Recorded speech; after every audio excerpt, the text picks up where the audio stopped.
Este foro económico, agradecervos a labor de información permanente que facedes a este país, a Galicia e a esta provincia, e agradecervos que, ademais, xeredes cada ano un foro de reflexión sobre o que nos entendemos que o principal, a base dunha sociedade de progreso como é a economía.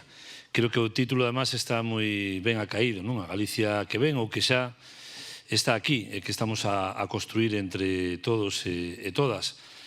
En este proxecto que se chama Galicia, pois a parte que a nos toca é a provincia da Coruña, non? Unha provincia que é o motor deste tecido económico de Galicia. Estamos a falar de que aportamos máis do 46% do Produto Interior Bruto deste país, con unha presenza da industria máis que relevante, non? Pero sin olvidar todos os sectores que aportan ao Produto Interior Bruto galego. O sector primario de Galicia ten un protagonismo importante aquí, nesta provincia. Onte víamos reflexado en algún medio de comunicación pois o volumen que ten o sector primario, o sector gandeiro, o sector leiteiro galego na economía española, non? De feito, temos o Concello de Mazaricos como concello con máis cabezas de reses de todo o Estado español. Por non falar do sector forestal, donde Galicia pois aporta máis do 60% da masa forestal do país e, ademais, ten a capacidade de transformala, non? Que creo que é o máis importante de todo. Evidentemente, sin olvidar o gran sector da transformación dos produtos extractivos do mar, donde Galicia pois ten máis de 26.000 persoas nese sector transformador, no sector principalmente conserveiro, nunha provincia da Coruña que ten pois no Barbanza o seu principal eixo produtor, que é o principal eixo produtor da conserva en toda Europa e dos principais do mundo, con 3 firmas máis que recoñecidas e consolidadas, non? No sector enerxético, que dicilo, non? Creo que temos un protagonismo cada ano no que ten que ver coa maior aportación á rede eléctrica do Estado de xeración eólica, a pesar das dificultades de implantación de novos proxectos paralizados xudicialmente polo populismo político, 75 parques eólicos dos que moitos deles, non todos, pero moitos deles son proxectos solventes, proxectos que non veñen a especular, que veñen a aportar ao territorio, que se integran no territorio e que fan de Galicia é unha comunidade, territorio enerxético e que pode ofertar precisamente esa solución enerxética aos proxectos industriais que consumen intensamente a enerxía. Falamos dunha provincia que ten o principal asteleiro militar que está vivindo unha etapa bollante, con máis de 12 anos de carga de traballo garantida cos programas das F-110, do buque de aprovisionamento de combate, que tamén fai incursións no sector da enerxía eólica offshore. Como ben decía Pedro Jota, unha gran fórmula que a Unión Europea, en todas as súas proxeccións, establece para o 2030 como a segunda fonte de xeración enerxética a nivel europeo e que vai absolutamente renqueando aquí neste país que se chama España, en territorios como Galicia, que, lóxicamente, polo capricho da Rosa dos Ventos, temos unha forza, unhas potencialidades que están máis que acreditadas. Dentro destas incoherencias que algún vive, non? É que dentro dese populismo que tanto dano fai ás perspectivas de evolución da economía galega, e que significa que requiramos carga de traballo para o asteleiro onde se fabrican as torres eólicas offshore para todo o mundo. Fabricamos as torres eólicas que plagan o Mar do Norte para Escocia, para Alemania, para Francia, para Portugal, para Holanda, para Italia, incluso para Noruega, pero para Galicia non. Entonces, ese tipo de incoherencias que son tan frecuentes en ese populismo e que fan tanto dano e que non queren enerxía eólica porque é un espolio para o país, pero tampouco queren carbón porque contamina, non queren nuclear porque mata, non quere hidráulica porque estropea os ríos, e entonces a enerxía ven simplemente da ciencia infusa, non? É dicir, que alguén faiga e teña capacidade de ter representación de tanto peso na política, sendo tan irresponsable, é para facernos ver que pasa neste país e para facer unha autocrítica de peso na sociedade galega, non? Eu creo que é un tema de relevancia e que define tamén a unha sociedade. Ao final, que lle explicamos ás xeracións futuras, aos nosos fillos e fillas, cando nos pregunten, papá, mamá, e de onde ven a luz? En Galicia se fabrica luz, algo tan básico nas nosas vidas como ter unha botella de auga fría ou poder estudar porque hai unha luz que nos permite facelo, pois habrá que contestarlo. Eu me gustaría saber que lle contestan esas opcións políticas, nomeadamente o BNG, directamente o digo, a seus fillos e fillas. De onde ven a luz? Papá, mamá, de onde ven a luz?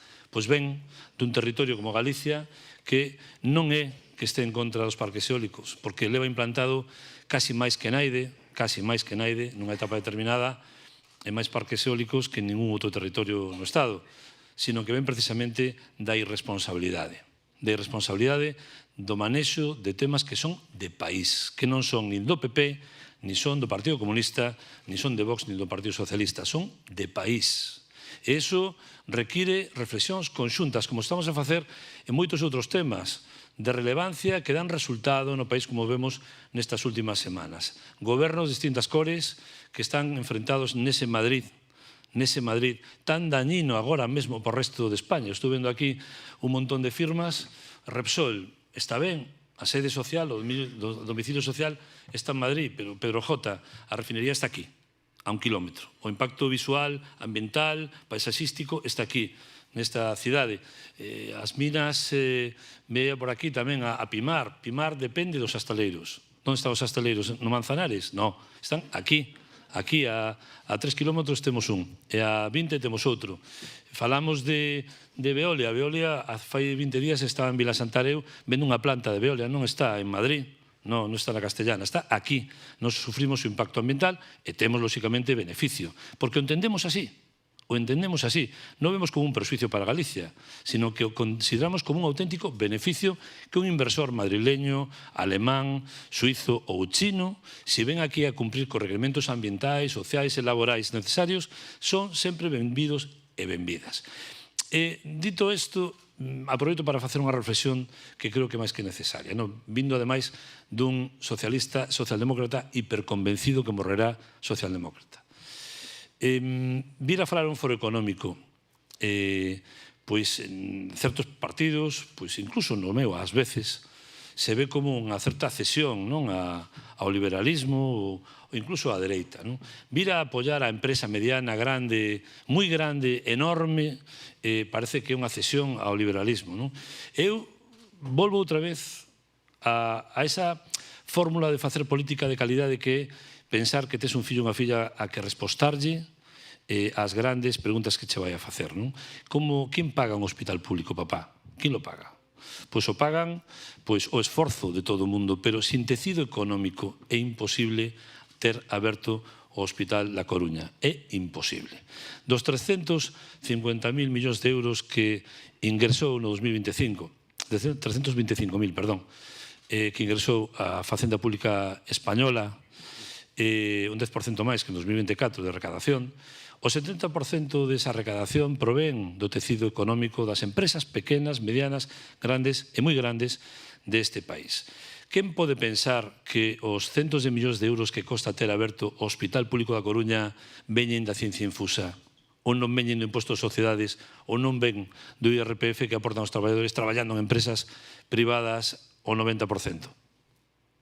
Como creemos que sostemos as escolas públicas abertas e podemos requerir cada vez mellores e máis servicios no ámbito da dependencia se non hai un tecido económico que responda cos seus resultados económicos a esos requerimentos de recursos que requiren os servizos públicos? Algún político responsable pode entender unha sociedade sin un tecido económico forte? O sea, podemos manter un discurso de dicotomía, un discurso de confrontación con tecido económico pequeno, mediano e grande sin caer nun populismo que entenda que os recursos públicos sempre van a estar aí, haxa ou non haxa empresas neste país. Eu non quero aportar nesa teoría, nesa dinámica, ningún só segundo. Nós queremos aportar valor ao que fai o tecido económico deste país. Nesta provincia, como digo, que entendemos é moi relevante na economía galega dada a fortaleza de seus sectores productivos. Por iso non me estendo máis, simplemente quero poñer en valor o que decía antes Pedro J, e que nos practicamos no día a día.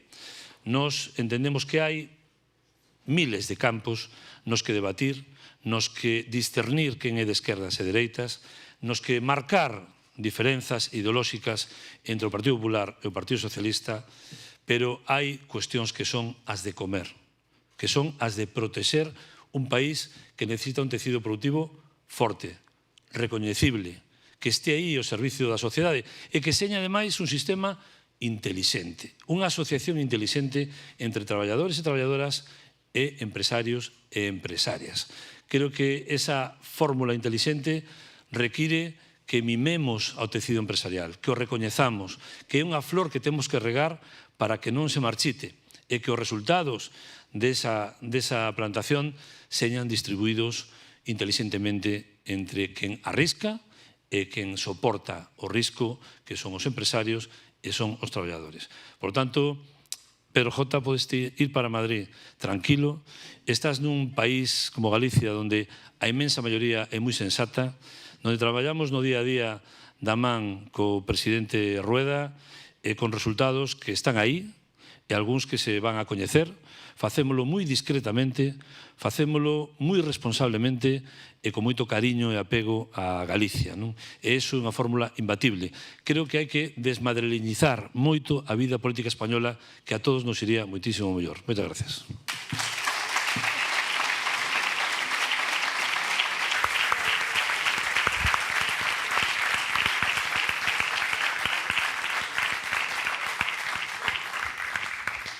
Muchísimas gracias, Valentín González Formoso, presidente de la Diputación de A Coruña. Continuamos con nuestra inauguración del foro y ahora damos la bienvenida a Inés Rey, alcaldesa de A Coruña. Muchas gracias.